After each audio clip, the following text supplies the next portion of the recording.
It's time to shine a spotlight into all that darkness.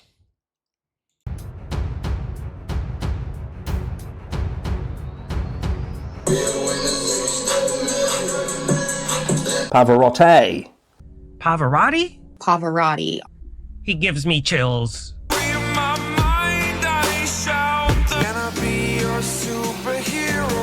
Let's listen to Pavarotti. Hello. Welcome to The Revealing. I am your host, Pavarotti, and I'm here to discuss the IDAHO4 case. Now, this is part 3. If you have not watched part 1 and part 2, stop this video right now. Go back and watch part 1 and part 2. You'll find the links to those videos in the description of this video. You must watch part 1 and part 2 before you watch this video. It is required. If you haven't watched them, go back and watch them now. Start back over right here. If you have watched them, then let's proceed. We're going to leave off, or we're going to pick up where we left off. Where we left off was both of those family members and the incidents that happened in between when they were about to be sent up the river, and then magically everything was dropped and everything turned out just fine for them. The event that happened in between both of those dates for both of those parents was a significant event, and it resulted in an arrest. And that arrest set the catalyst for this entire situation, I assure you. Let's look at it. And by the way, folks, for those of you that have been with me for a long time, you're going to think I'm going to get into some redundant information. Pay attention to every second of this video, because if you do, I assure you, even if you've seen every video I've ever done, your eyes will still pop completely out of your head. Let's roll. Was there a confidential informant that came in and went into the house and checked things out that we don't know their name? And I believe that the answer to that question is yes. Confidential sources coming out of the woodwork at the last minute. This is going to be an interesting trial. Oh, very. Well, I'm trying to think what role a confidential source could have in this case. How could one be even tangentially connected to this case? And all I could think is that there is a potential defense line of argument that this house was allegedly somehow connected to drugs or drug dealers. And maybe there's a witness who's going to say that. Yes. I mean, I think that's an area that they're pursuing. I know the defense has spent a lot of time trying to build up the drug case. What I've also heard, though, in the autopsies, they found no evidence of any drugs in the system of any of the 4 young kids that were killed, that were murdered. But is there a drug angle there? Is one of the surviving people who were in the house, the 2 young women, is she going to be this confidential source? This remains to be seen. The father of Kayla Goncalves has been searching for this confidential source. And at one point, his lawyer, according to what he's told people, received a letter from the FBI telling him not to intervene, to look for this confidential source, or it could disrupt the case. Now, we learned from part 1 and part 2 that the likely result of those parents' plea deal was this arrest in Moscow of Farley and Rhodes on August 30th of 2022. And this, my friends, is the catalyst that starts the entire IDAHO4 atrocity and everything that's ensued since then. You see, the charges that they were being charged with were of no small account. They're being charged with trafficking in meth over 400 grams. In Idaho, I pulled the statute, and it is a mandatory minimum fixed term of imprisonment of at least 10 years and a fine not less than $25,000 if you are convicted of trafficking over 400 grams. So this is not something a judge can reduce a sentence on. It's a mandatory sentence set forth by the legislature. The charges against these two are very, very serious. So when a order of release on his own recognizances was ordered by Judge Megan Marshall on September 23rd, 2022, I was really perplexed how they could release a guy who has an extensive criminal history and is in jail on trafficking that carries a sentence equivalent with unaliving somebody, how they can just release him on his own recognizances to go and visit a sick relative. I mean, it had to involve decisions from his public defender, Catherine Mary Mabbitt, the prosecutor, Bill Thompson, as well as Judge Megan Marshall. And then, after a considerable time investigating, we learned that it was likely a familial connection to powerful people in town. You see, his uncle, Larry Germer, who he works for, is best friends with Scott Green, who is in charge of the university and is also friends with Bill Thompson, and I'm sure possesses power that he can exercise over Bill and Judge Megan Marshall. It's connections like this that get you released on a furlough to go visit a sick relative, even with those types of charges. Now, the sick relative that he was being released to go see was his father, Thumper, who was very ill at the time, and his family felt that it was getting close to that time. So they gathered everybody together to be with Thumper. He did pull through and didn't pass away until later the next year. But you can bet this was a family event that they did not want Mr. Farley to miss. What they couldn't have known is with a family event like this, it would draw in likely all the family, including, Mr. Farley, his uncle, Mr. Germer, his cousin, Brock Germer of the Drug Task Force, and even his son-in-law, Mr. Gunderson of the Moscow Police Department. Unfortunately, this would be the prime place for somebody like Brock Germer, who would know exactly who set up Tyson, to inform him of who set him up at a family event such as this. And it's likely that happened because of what happened next.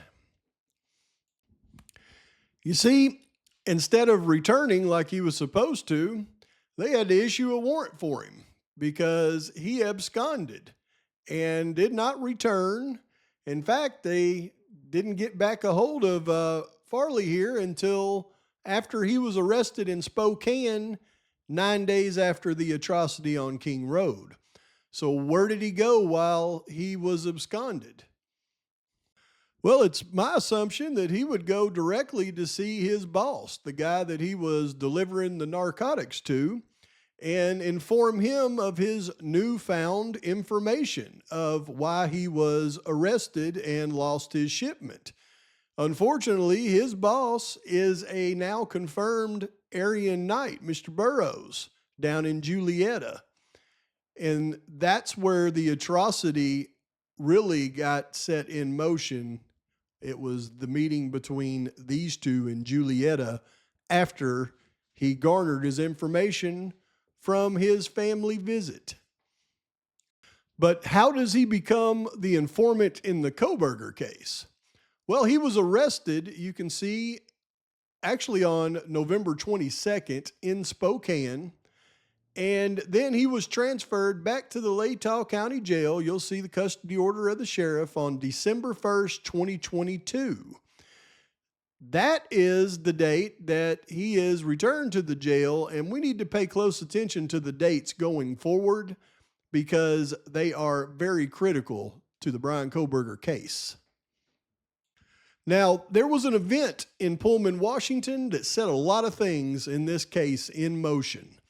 And that was on December 14th in the late night hours, possibly the early morning hours of December 15th. It really can't be determined. And that's when the Pullman Pullman SWAT team took out Brent Kohberger at the Coffee House Apartments. And why is this so important to the case? Keep in mind, this happened late December 14th, early morning December 15th. Now, when you have a case like Farley has for trafficking, these types of cases can take up to years to prosecute. They're never completed in a swift manner. However, you can see already on December 15th, out of nowhere, his preliminary hearing was waived, and he was bound over to John Judge in district court on his charges. Less than 2 weeks after he arrived in Latah County, just out of nowhere on the 15th, they decided to waive a hearing and bind him over. I wonder what happened on the 15th to rush to this waived preliminary hearing. I mean, it never even took place. They just waived it out of nowhere. I wonder if it had something to do with the Kohberger incident. Then, in the fastest turn of events in judicial history, just 4 days later, his arraignment was held in district court. Parties present were his public defender, Catherine Mary Mabbitt, the prosecutor, Bill Thompson, Farley himself, and Judge John Judge. They were all present at that arraignment on the 19th. Now, what were the results from that arraignment, I wonder? Well, you can see what I refer to as the deal of the century was all agreed upon. And you can see December 20th, 2022, change of plea. That's when the deal went down. You'll see down here, 2020, the Rule 11 plea agreement was agreed to. And then they set off sentencing until March of 2023, where they dismissed count 1 and 3 of the criminal information. And you can see on March 14th, a judgment of conviction and an order of probation was issued for Farley. So a 10-year minimum sentence turns into probation in a record amount of time. But folks, it's this right here that's going to get you. And that's the fact that they had to put in the court record this Rule 11 plea agreement. You know, I had never seen that before, and I had been through so many of these court cases where these plea deals have happened. What is this Rule 11 plea agreement? And is it really something that they would offer to a confidential informant? Well, whether a confidential informant in Idaho makes a Rule 11 plea deal depends on a number of factors, including the severity of the charges, the judge, and the prosecutor. So for a confidential informant to make a Rule 11 plea deal, that means the judge and the prosecutor are compliant with it, which is very rare, I would imagine. Let's read. What is a Rule 11 plea agreement? And FAQ, FAQ, what is a Rule 11 plea agreement? I often get questions about what a Rule 11 is and who is eligible to receive one. A Rule 11 plea agreement is a binding plea agreement. It is an agreement entered into by the parties for a certain sentence if the defendant pleads guilty to a specific criminal charge. A plea agreement under this rule binds the court to the terms of the agreement. In other words, the judge cannot add, subtract, or alter the terms of a Rule 11 agreement. This differs from a non-binding agreement where the parties would each argue for the sentence they feel is appropriate and the judge would make the final determination. However, the court may be bound by the terms of a Rule 11 agreement, but is not bound to accept the agreement. It has the power to accept or reject the agreement. So John Judge could have rejected that. If the plea is rejected by the court, any admission made by the defendant as part of the plea agreement will be withdrawn and will not be held against them in future proceedings. The defendant can then decide to proceed forward to trial or enter into a non-binding plea agreement. Now, there are pros and cons to Rule 11 agreements. The most obvious benefit is having the ability to negotiate your sentence without the risk that a judge will sentence you to something more severe after you have already admitted to the crime. Additionally, most people are comforted when they know what your sentence is going to be prior to appearing before the judge. Last, if you do not get the sentence you agreed upon, then you can withdraw your guilty plea and continue on to trial. On the other hand, in non-binding plea agreements, the parties often come to a resolution that involves the prosecution limiting their recommendation to a certain sentence, but allowing the defense to argue for less. In these instances, you may be able to convince the judge to order a more lenient sentence than you otherwise would have received under a Rule 11 agreement. Now, for the most part, determining who is eligible for a Rule 11 plea agreement and who is not will depend upon the judge and the severity of the charges. So it would depend upon John Judge and the severity of the charges, which we're talking about drug trafficking. More often than not, Rule 11 agreements are found in misdemeanor cases, not felony cases.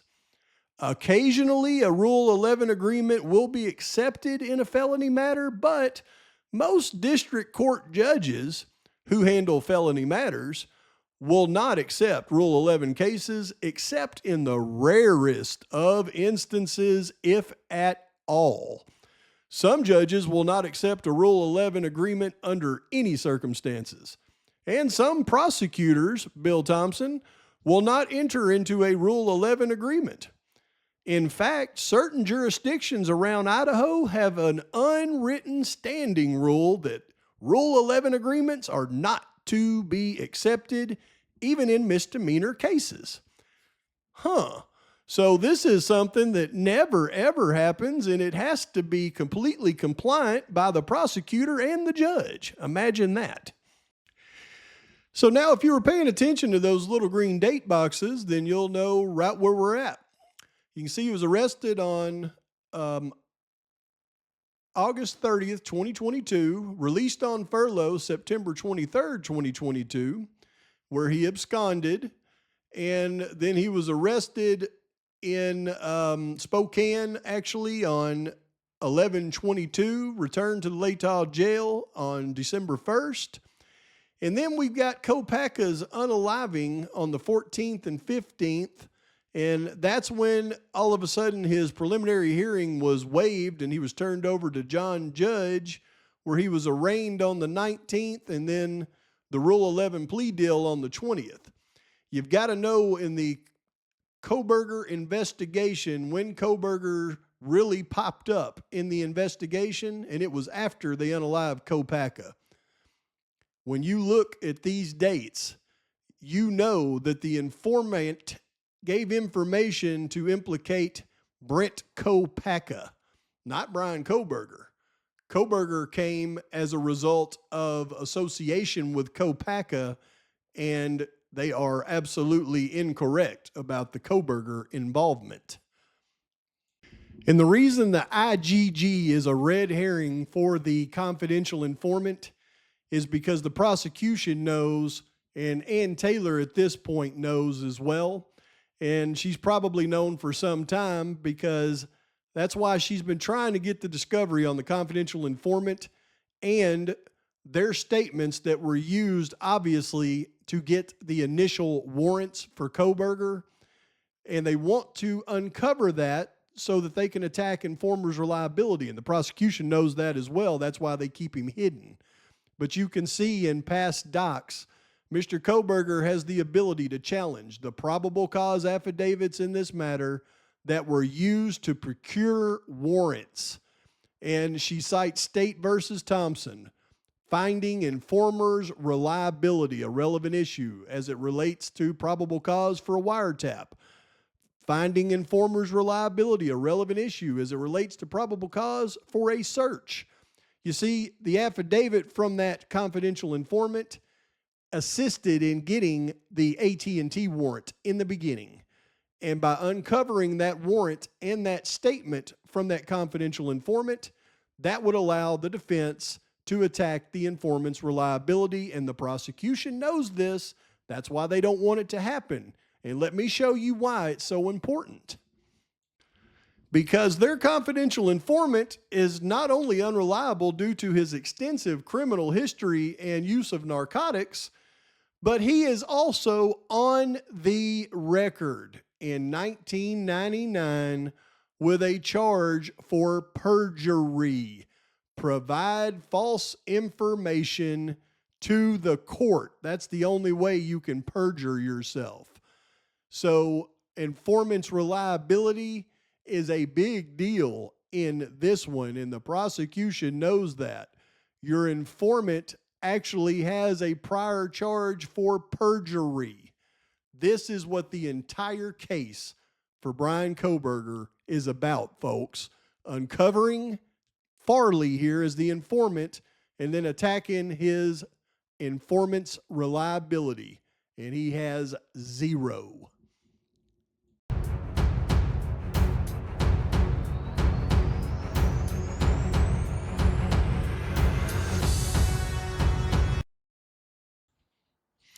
Now, that should conclude part 3. I hope to bring part 4 to you tomorrow if I can. But there is so much more that I didn't discuss as it relates to that subject. But I think that should be sufficient for now. And, I've never really understood all the Pavarotti detractors out there. I mean, if they really think that I'm going to sit here for as long as I have and dive into things as deep as I have dove into them, that I'm not going to produce real results. I mean, I just don't understand their thinking, because I have certain skill sets, and when I put those skill sets to use, results typically follow. Hope you agree with me on that. But again, part 3, we're going to really dive in, part 4, we're going to really dive into the other informant, or shall I say informants. There's a few in this case. And we will shine the light on those as well. And I've got some information that you're going to find very interesting as relates to those two, I assure you. But my synopsis is, and a lot of this has been 100% fact, some of it has been my opinions based on my informed opinion, based on the evidence that's provided to me after a lot of research. And I don't think there's much people could disagree with in that one, considering it's a one big receipt. However, my interpretation of the events is that the informant is not an informant against Bryan Kohberger. He was an informant against Brent Kopaka. You see, Kopaka fell out of favor with this group sometime before the incident. They knew that they already didn't like him. He had some middle issues, especially when he was using, that they were going to take advantage of, and he made the prime candidate for the fall guy in the case. By setting him up, they inadvertently set up our little buddy Bryan Kohberger, who was along for the ride.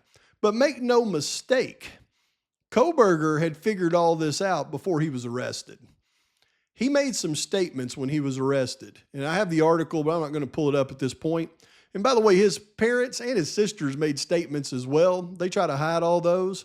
Statements they made was, there is no way that Bryan could have done this. His parents and his sisters said that. They said, we'll never believe it, but we're going to respect the families that have been the victims of the atrocity in this case by not making any more statements. The statements Kohberger made was, I look forward to being exonerated, and this is going to be a long process. You see, there's no way that he would have known this was going to be a long process if he didn't know already what was involved in the process that he was about to endure. So don't worry too much about Kohberger. He's where he's at, where he expected himself to be at this point, but he also knows in the end he's going to be exonerated just like we do, because he is familiar with the aspects of this case. And he knew how long it was going to take for the truth to come to light in this matter, I assure you. But I hope you liked the video. I look forward to bringing you the next part of the series. In the meantime, please like and subscribe to this channel. Post your comments, your thoughts, your criticisms. And until next time, Pavarotti is out.